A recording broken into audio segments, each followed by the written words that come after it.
Several years ago, I received an email and a package from Rachel Carlisle. Both of them were full of questions about our family genealogy. Quite honestly, I don't remember if I was much help to Rachel.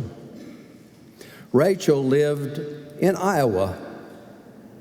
She died January the 8th this year at the age of 104. Not long before my mother died, over 43 years ago, my mother went to Iowa to visit Rachel, a distant relative, I believe a first cousin of my great-grandmother, Annie Laura Swinney Hoffman. Both Rachel and my mother were big into genealogy, trying to figure out our roots. Oh, I know some of my most recent roots. I grew up as Albert and Ruth's boy. That's who I was at family reunions.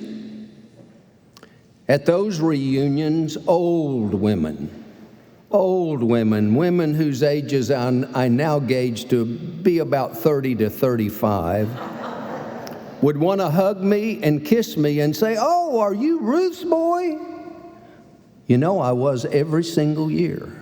I was Ruth's boy. And if the people on the plains of southwestern Kansas and the little town of Ulysses didn't know Albert and Ruth, they certainly knew my grandfather, PM. "Oh, you're PM's grandson." Pierce Montgomery was his name, but went by PM. Our text this morning that Ellen read to us recognizes the importance of genealogy. The Bible, by the way, has a significant amount of genealogical material in it about Jesus. Jesus is situated in such material. If you look at the first chapter of Matthew, there's all the begats until we finally get to Jesus. And then in the last part of Luke 3, also you'll find genealogical material about Jesus. The text for this morning speaks of the importance of one's genealogy, but it speaks of our genealogy from the perspective of our faith. The role that our genealogy plays in you and I becoming a person of faith. The names of our past, as well as our present, influence the faith in our lives. You know, our lives really do depend on relatedness. Without our parents having been related to each other in a very intimate way, you and I would never have been born, would we? The Bantus of South Africa say a person is a person because of other persons. We are born into relationship. We grow and live in relationship, and finally we die in relationship. In a very practical sense, life depends on relationship. Did you build the automobile that brought you to worship today? No, we didn't. And when it breaks down, I used to be able to repair my 57 Chevy, but I can't repair my 2019 Crosstrek. I can't even change the oil anymore. All of us depend on others to grow at least a part of our food, prepare our food. We depend on others to prepare the material that builds our houses and that keeps electricity and natural gas or whatever you use in your home, water. We depend on others. We depend on others for life itself. When we lived in Hendersonville, we loved walking on Main Street. And there was one store that I promised myself I would never go into, because on the front door, 8.5 by 11 piece of paper, I built this business without help from anyone. I thought, oh, really? So you paid for the sewer and the electricity and the sidewalk and the street out in front that brings people. So you did all that by yourself? Well, congratulations. Without relationship, people, we cease to be human and we die. Timothy has a genealogy. It mentions his grandmother and his mother. And without them and others, Timothy never would have been born, never would have lived. But as the text reminds us, we depend on relatedness, on relationships for our faith. Paul acknowledges that Timothy's a person of faith. Why? Because of the faith that resided first in his grandmother Lois, his mother Eunice, and now Paul is certain resides in Timothy. While there is an individual nature to our faith, such approach fails to articulate the fullness of our faith. Authentic faith connects us to each other. And if it doesn't, it's not authentic faith. That relatedness gives us a name. We're called Christians, little Christs. And with that new name, that new identity, you and I can respond to what God wants to be at work, how God wants to be at work in our lives. Names are pivotal to faith, and so Paul affirms Timothy's faith by calling out these names: Lois, his grandmother, Eunice, his mother, and finally Timothy himself, and all they stood for. And without those names, there would have been no faith. There would have been no Timothy. Remember in Genesis, before the naming, everything is in chaos.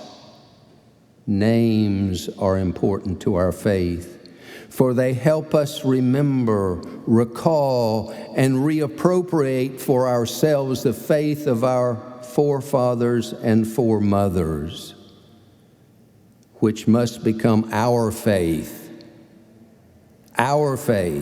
if it is to be authentic.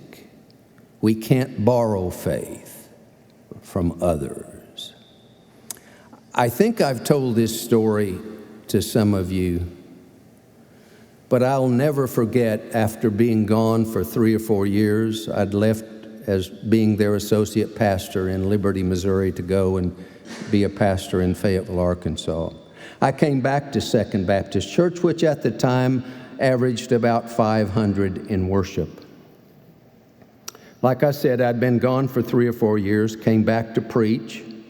After worship, I was standing about halfway down the center aisle, and 3 women came up and began to talk with me. And I called 2 of them by name and thought, I've done pretty well here. Maybe the 3rd one won't notice. Well, guess what? After a few minutes of conversation, she said to me, well, you've called the other 2 by name. Don't you know mine? Oh, my goodness. And then it came to me. And I said, oh, yes, I remember you. You're Dorothy Jackson. And a smile came over her face. It was like I had created her. Her countenance changed. For the life of me, I will never, ever remember those other 2 women's names, but I will never forget Dorothy Jackson.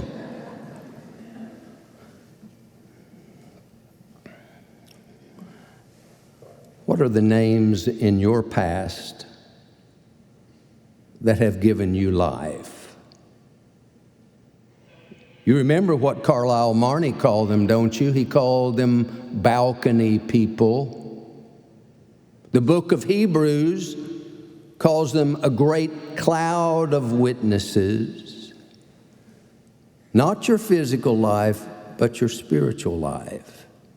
Who are those whose examples continue to light the way for you, through whom you heard God's call, you heard God call your name, and you continue to hear God call your name and claim you for God's own? We all, every single one of us, has that reservoir of recollection. My reservoir includes Dwayne Wagner, Oscar Barnes, Alice Steinball. Adults who took an ornery little kid and taught me and helped form me spiritually. What are the names in your reservoir of recollection? Our faith is dependent on those around us, the Loises, the Eunices, whose faith still is a witness to us, and through them we heard and continue to hear God's call. I thank God, Paul testifies, whom I serve with a clear conscience, as did my ancestors. You remember Paul was Jewish. We Christians and Jews worship the same God, although Paul claimed to have additional insight through Jesus the Christ. Paul walks forward because he remembers. He walks forward in faith because he looks back and remembers. In their reservoir of recollection, both Paul and Timothy find their identity in the community that exists in their memory, and they better see and understand and experience the things of God because of their capacity to remember the names of those who cradled them in the faith.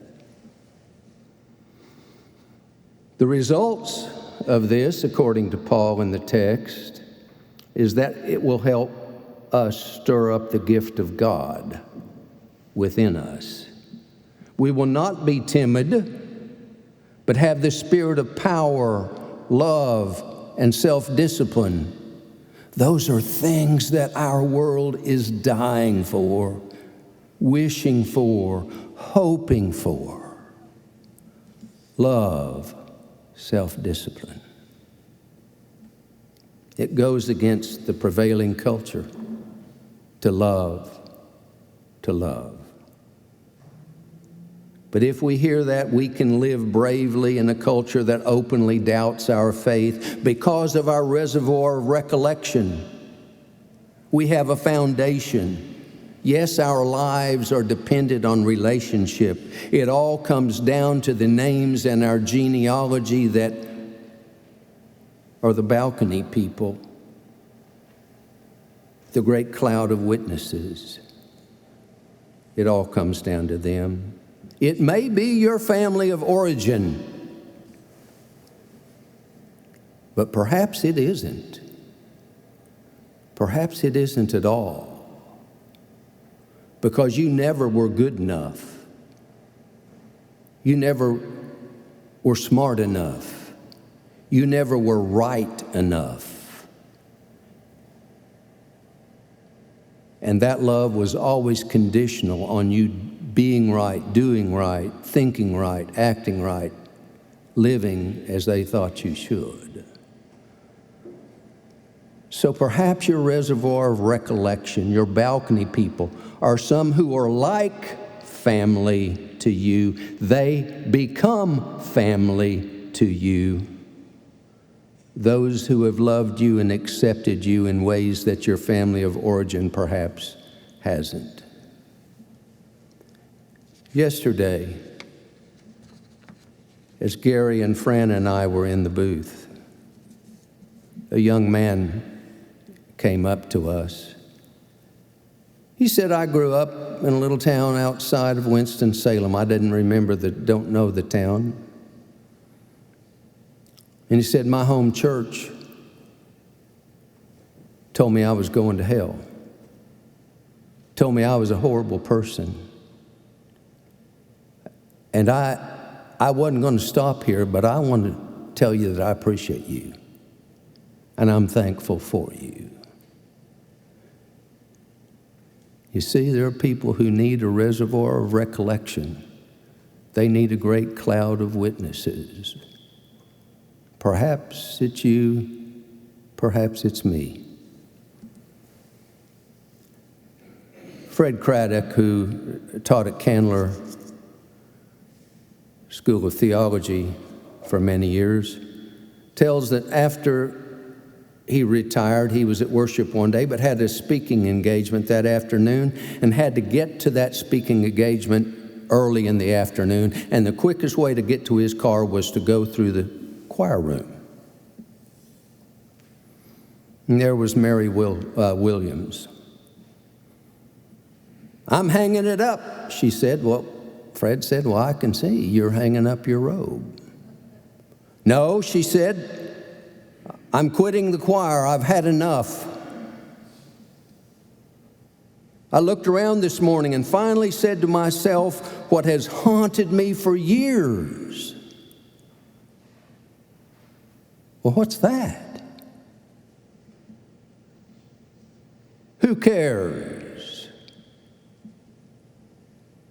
Well, Craddock was in a hurry and couldn't talk, but after his speaking engagement, he got home and called Mary. Tried to encourage her to stay in the choir and use her good gifts.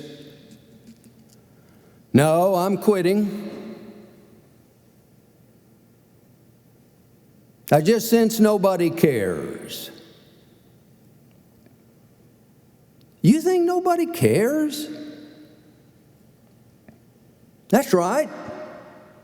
Nobody cares. Mary, a lot of people care for you. Who are they? Mary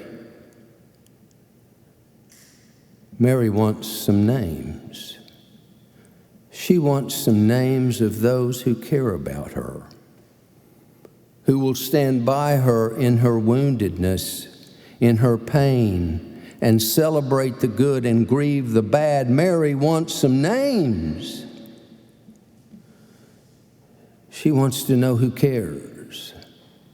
She wants some balcony people. She needs a great cloud of witnesses. Out of the chaos of life, she needs a name to call out to, a genealogy. She needs a reservoir of recollection. She needs to hear God call her name by you calling her name. God calls you and me by name and says, "Come to me and I'll show you your family tree. I'll show you your family tree as one of my children, child that I love, child that I created, child that regardless of who you love or how you identify, I love you, I love you, I love you."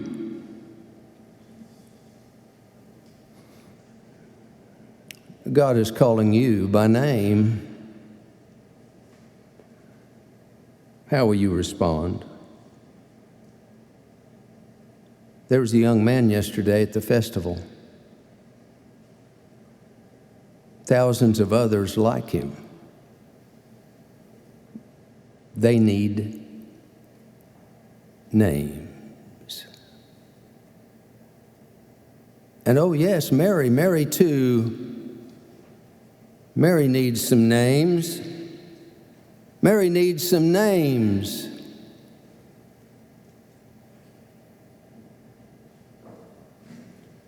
May I give them yours?